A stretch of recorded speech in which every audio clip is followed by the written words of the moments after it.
बिस्मिल्लाहिर्रहमानिर्रहीम। अस्सलाम वालेकुम स्टूडेंट्स। हम बायोकेमिस्ट्री का लेक्चर स्टार्ट करने लगे हैं। हमारा चैप्टर सेकंड चैप्टर है, चैप्टर नंबर 2। चैप्टर का नाम है कार्बोहाइड्रेट्स। देखिए, कार्बोहाइड्रेट्स हमारे चैप्टर का नेम है। सबसे पहले हम देखते हैं कि डेफिनेशन क्या है, कि कार्बोहाइड्रेट्स हैं क्या। अगर हम सिंपल बात करते हैं तो कार्बोहाइड्रेट्स बेसिकली ऑर्गेनिक कंपाउंड्स होते हैं जिसके अंदर कार्बन, हाइड्रोजन एंड ऑक्सीजन मौजूद होता है। ठीक है, और कार्बोहाइड्रेट को सिंपल हम शुगर भी कहते हैं। अगर हम कार्बोहाइड्रेट्स की बात करते हैं तो कार्बोहाइड्रेट्स को हम सिंपल जो है ना, हम इनको शुगर भी कहते हैं। So carbohydrate, the definition of carbohydrate is given as carbohydrates are polyhydroxyaldehydes or ketone or their complex substance which on hydrolysis give hydroxyaldehyde or ketones। अगर हम कार्बोहाइड्रेट्स की बात करते हैं तो कार्बोहाइड्रेट्स क्या है कि पॉलीहाइड्रोक्सी अल्डिहाइड या कीटोन्स होते हैं। पॉलीहाइड्रोक्सी मीन जिसके अंदर बहुत ज्यादा हाइड्रोक्सी अल्डिहाइड और कीटोन्स के ग्रुप मौजूद होते हैं या उनके कोई भी कम्प्लेक्स सब्सटेंस हैं। which on hydrolysis mean breakdown in the presence of water। so जब उनकी ब्रेकडाउन होती है मीन्स पानी की मौजूदगी में उनके ब्रेकडाउन होते हैं जिसको हम हाइड्रोलाइसिस कहते हैं। then they give polyhydroxyaldehyde and ketone, तो उनको हम कार्बोहाइड्रेट्स कहते हैं। Carbohydrates are organic compounds, they are made up of carbon, hydrogen and oxygen. इनमें तीन चीजें हैं, carbon, hydrogen and then oxygen. The literary meaning of carbohydrates are hydrated carbon। hydrated carbon mean carbon हैं जिसके अंदर hydrogen और oxygen है, water है। Carbohydrate are also called sugar. Then हमारे पास है जर्नल फार्मूला क्या है कार्बोहाइड्रेट्स का। अगर हम कार्बोहाइड्रेट्स की बात करते हैं, as the carbohydrates are hydrated carbon so the number of water molecules attached to carbon are equal in number to the number of carbon atom। अब क्या है, कार्बोहाइड्रेट हमने जिस तरह पहले बात की थी, कार्बोहाइड्रेट्स बेसिकली हाइड्रेटेड कार्बन है। Mean number of water of molecules जो कि कार्बन के साथ अटैच होते हैं वो हमेशा बराबर होते हैं number of molecules of carbon atoms के। जनरल जो कार्बोहाइड्रेट का फॉर्मूला है वो है CnH2O, उसके बाद ब्रैकेट के बाद N है। N मीन होल नंबर के कार्बन इसमें कितना है, ठीक है, वाटर के मॉलिक्यूल्स कितना है, तो जनरल इनका फॉर्मूला है C, उसके बाद N, ब्रैकेट के बाद H2O। उसके बाद exception to the general formula and definition, जैसा कि हमने ऊपर पढ़ा था कि कार्बोहाइड्रेट जिसमें कार्बन, हाइड्रोजन एंड ऑक्सीजन है, लेकिन there are some other carbohydrate भी हैं जिनमें nitrogen, phosphorus and sulphur are also in addition to carbon. ठीक है, कुछ कार्बोहाइड्रेट्स हमारे पास ऐसे भी हैं जिनमें इसके अलावा कार्बन, हाइड्रोजन एंड ऑक्सीजन के अलावा कुछ दूसरे जिनमें हमारे पास नाइट्रोजन, फास्फोरस एंड सल्फर जैसे कंपाउंड्स भी हैं। So, Ramnose has a formula C6H12O6। Also, all the compounds having formula CnH2n may not be carbohydrate। इसी तरह वो कहते हैं कि जरूरी नहीं है कि जिनका फार्मूला जिसमें कार्बन, हाइड्रोजन और ऑक्सीजन वगैरह हो वो सारे के सारे कार्बोहाइड्रेट्स हैं, बल्कि हमारे पास कुछ इस तरह के भी खास तौर पर एसिड्स हैं, कुछ ऐसे कंपाउंड्स हैं जिसमें हमारे पास formic acid, acetic acid and lactic acid example हैं इस तरह के कंपाउंड्स की जिनके अंदर कार्बन, हाइड्रोजन और ऑक्सीजन है। जिस तरह COOH, अगर हम बात करते हैं एसिड की तो उसके लास्ट में क्या होता है कि COOH आता है, लेकिन ये कार्बोहाइड्रेट्स नहीं है। उसके बाद हमारे पास है कैरेक्टरिस्टिक ऑफ कार्बोहाइड्रेट्स। कार्बोहाइड्रेट्स की क्या खसूसियात हैं। In general carbohydrates are white solid. ठीक है, इनकी खसूसियात क्या है, व्हाइट कलर के सॉलिड्स हैं। Sparingly soluble in organic liquid, organic liquids के अंदर जो कि अल्कोहल वगैरह है, ठीक है, उसके अंदर बड़ी मुश्किल से ये स्प्रेंगली कहते हैं, मुश्किल से, तो मुश्किल से सॉल्युबल है। But except for certain polysaccharide are soluble in water, लेकिन कुछ पॉलिस्क्राइड ऐसे होते हैं कि जो कि वाटर के अंदर सॉल्युबल हैं। Many carbohydrate of low molecular weight है, कुछ काफी ऐसे होते हैं जिनका मॉलिक्यूलर वेट कम है। उसके बाद है स्वीट टेस्ट। इसकी प्रॉपर्टीज अगर आपसे पेपर में क्वेश्चन आता है तो आपने लिखना है, फर्स्ट नंबर पे है carbohydrate are white solid, second number पे है कि sparingly soluble in organic liquid, third number पे है most of the polysaccharide are soluble in water. उसके बाद फोर्थ नंबर पे है इनका मॉलिक्यूलर वेट जो है ना वो लो है, एंड देन हमारे पास है इनका टेस्ट जो है ना वो स्वीट टेस्ट है। तो आपने पॉइंट में इसको लिखना है पेपर्स के अंदर। देन हमारे पास है functional group of carbohydrates. Carbohydrates जैसा कि हमने ऊपर पढ़ा था कि basically polyhydroxy aldehyde and ketones है। So carbohydrate has have two major category on the basis of fundamental group। Functional group की बेस के ऊपर इनकी दो फंक्शनल ग्रुप इसमें है, एक है अल्डिहाइड ग्रुप, दूसरा इसमें होता है केटू ग्रुप। अल्डिहाइड ग्रुप को हमेशा शो करते हैं CHO से, ठीक है। It is the first carbon and the carbohydrate with aldehyde group is also called aldoses. Mean इसमें इसका जनरल अल्डिहाइड ग्रुप होता है जिसका फॉर्मूला है CHO। सो कार्बोहाइड्रेट के अंदर जो बेसिक जनरल अल्डिहाइड ग्रुप है उसको हम एल्डोसिस भी कहते हैं, या हम उसको एल्डोज शुगर कहते हैं। सेकेंड नंबर पे हमारे पास है केटू ग्रुप। केटू ग्रुप का फॉर्मूला है RCR डबल बॉन्ड O। ये सेकेंड कार्बन है। अब the sugar with ketonic group are called, उसको कीटोसिस या केटू शुगर भी कहते हैं। अल्डिहाइड ग्रुप के अंदर जो शुगर है उसको एल्डोज शुगर कहते हैं। उसके बाद केटू ग्रुप के अंदर जो भी शुगर है उनको हम केटू शुगर कहते हैं। फॉर्मूला दोनों का आपको पता होना चाहिए। देन हमारे पास है सोर्स ऑफ कार्बोहाइड्रेट्स। कार्बोहाइड्रेट्स के सोर्स क्या है? Are the natural compounds and their basic source is plant. Basically natural compounds हैं, इनका बेसिक सोर्स हमारे पास प्लांट है। The chief source of carbohydrate is the cereals, ठीक है, जो कि ये अनाज वगैरह है, ये सारा इसका मेन सोर्स है। Starch is abundant in cereals. जितनी भी सेरेल्स वगैरह हैं, ठीक है, सेल्स वगैरह सीरियल्स होते हैं, मीन अनाज वगैरह है, उसके अंदर स्टार्च सबसे ज्यादा पाए जाने वाला कार्बोहाइड्रेट्स है।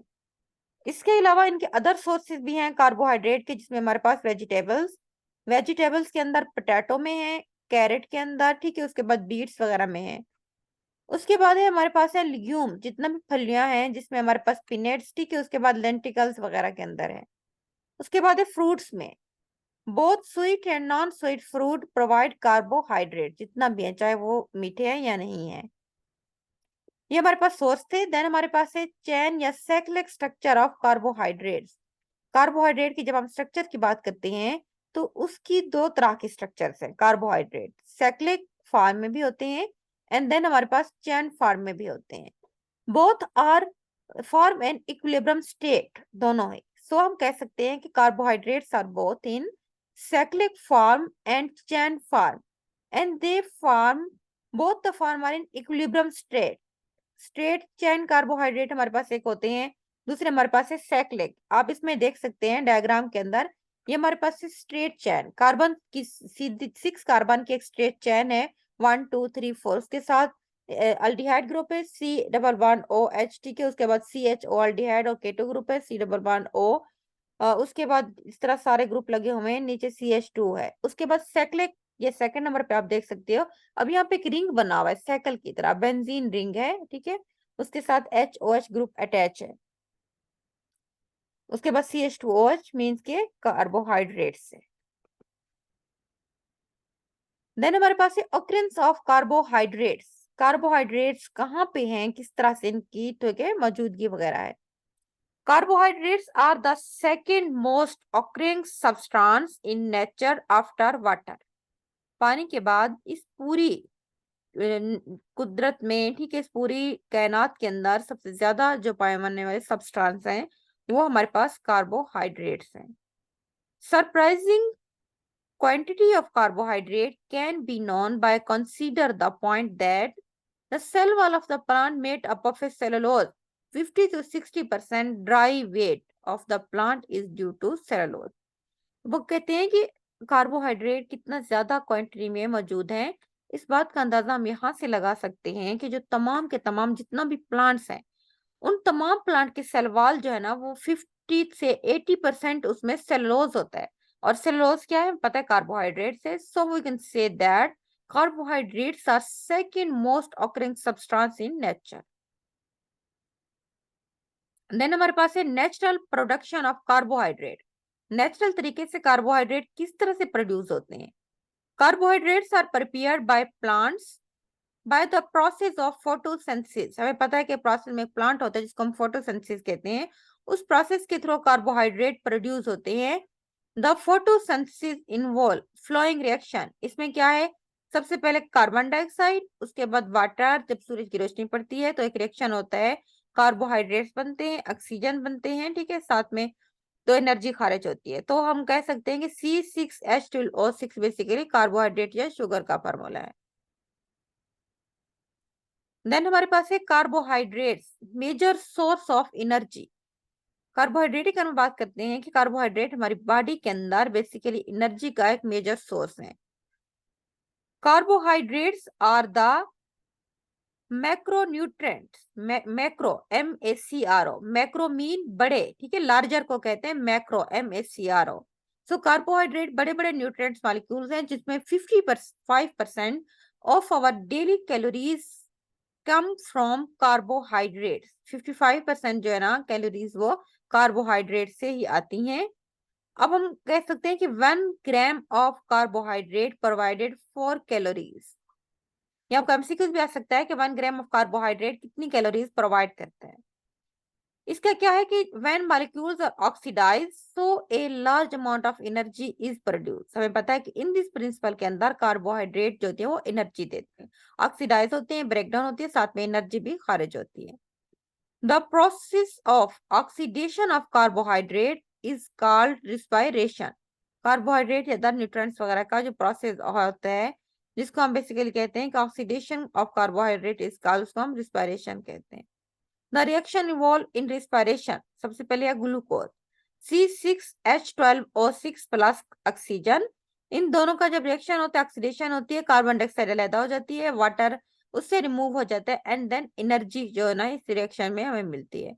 So we can say that carbohydrate are major source of energy. ठीक है, ये हमारे पास है। उसके बाद हम ये देखते हैं कि how carbohydrate supply energy. Carbohydrate basically क्या है कि simple sugar are absorbed directly by small intestine into blood stream. जब हम सिंपल जब शुगर होते हैं ना, जब हम लेते हैं तो सिंपली तौर पे हमारे इंटेस्टाइन से ब्लड स्ट्रीम के अंदर इंटर होती हैं अब्जॉर्प्शन के बाद। बट द डाइस्क्राइड एंड पॉलीस्क्राइड जो बड़े हैं, अब इसमें 2 मॉलिक्यूल हैं शुगर के, और पॉलीस्क्राइड इसमें ज्यादा है। सो जो डाइस्क्राइड एंड पॉलीस्क्राइड होते हैं do not absorbed in the blood, blood के अंदर उनकी अब्जॉर्प्शन नहीं होती डायरेक्टली। फर्स्ट वो क्या होते हैं कि वो कन्वर्ट हो जाते हैं मोनोस्क्राइड के अंदर, यानी कि सिंपल शुगर के अंदर। This bond break also provide energy, thus the monosaccharides are absorbed by the blood। इसमें ये है कि जो सिंपल शुगर है ना वो तो डायरेक्टली हमारे ब्लड में जाके अब्सॉर्ब हो जाती है, लेकिन जो डाइस्क्राइड एंड देन पॉली, डाइस्क्राइड मीन इसमें 2 तरह के जो होते हैं शुगर के मॉलिक्यूल्स होते हैं, पॉली मीन मैनी, तो वो डायरेक्ट हमारे ब्लड के अंदर अब्जॉर्प्शन नहीं होती बल्कि वो बॉडी के अंदर जाते हैं। डाइस्क्राइड एंड पॉलीस्क्राइड जो है ना वो फर्स्ट मोनोस्क्राइड में कन्वर्ट होते हैं। इसी कन्वर्जन के दौरान वहां पे ब्रेक डाउन जब बॉन्ड होता है तो एनर्जी भी साथ में रिलीज होती है। सो देन हमारे पास क्या है कि मोनोस्क्राइड आर अब्सॉर्बेड बाय द ब्लड, तो फिर ब्लड के थ्रू जो सिंपल शुगर इनके मोनोस्क्राइड है उनकी अब्जॉर्प्शन हो जाती है। ये हमारे पास कार्बोहाइड्रेट्स क्या था। नेक्स्ट हमारे पास है फंक्शन, इसकी क्या है और फर्दर हम इंशाल्लाह कल डिस्कस करेंगे। आज के लिए हमारे पास इतना ही काफी है। इसमें जो आपका क्वेश्चन है मोस्ट इंपोर्टेंट, कार्बोहाइड्रेट की डेफिनेशन आपको पता होनी चाहिए, उसका जनरल फार्मूला क्या है। देन हमारे पास है कार्बोहाइड्रेट की कैरेक्टरिस्टिक या प्रॉपर्टीज ऑफ कार्बोहाइड्रेट, आप ये भी कह सकते हैं। उसके बाद फंक्शनल ग्रुप कार्बोहाइड्रेट्स के 2 तरह के हैं। देन हमारे पास सोर्स हैं कार्बोहाइड्रेट्स के, कौन से हैं। उसके बाद स्ट्रक्चर ऑफ कार्बोहाइड्रेट्स 2 तरह की है, सिंपल भी होते हैं देन चेन भी होते हैं। उसके बाद है ऑकरेंस ऑफ कार्बोहाइड्रेट्स। उसके बाद हमारे पास है natural production of carbohydrates. Carbohydrates हमें एनर्जी कैसे प्रोवाइड करते हैं, ये सारे मैकेनिज्म आपको पता होना चाहिए। फोटोसिंथेसिस के दौरान भी प्रोड्यूस होती हैं, जब ब्रेकडाउन होती है रिस्पायरेशन के दौरान तो उस दौरान एनर्जी होती है, एंड देन हमारी बॉडी के अंदर कार्बोहाइड्रेट जो पॉली एंड डाइस्क्राइड होते हैं वो ब्रेक डाउन होते हैं, मोनोस्क्राइड में कन्वर्ट होते हैं, तो साथ में हमें एनर्जी मिलती है। ये हमारे पास मैकेनिज्म ऑफ द बेसिकली है कि how carbohydrate supply the energy. तो आज के लिए इतना ही, ना, अल्लाह हाफिज।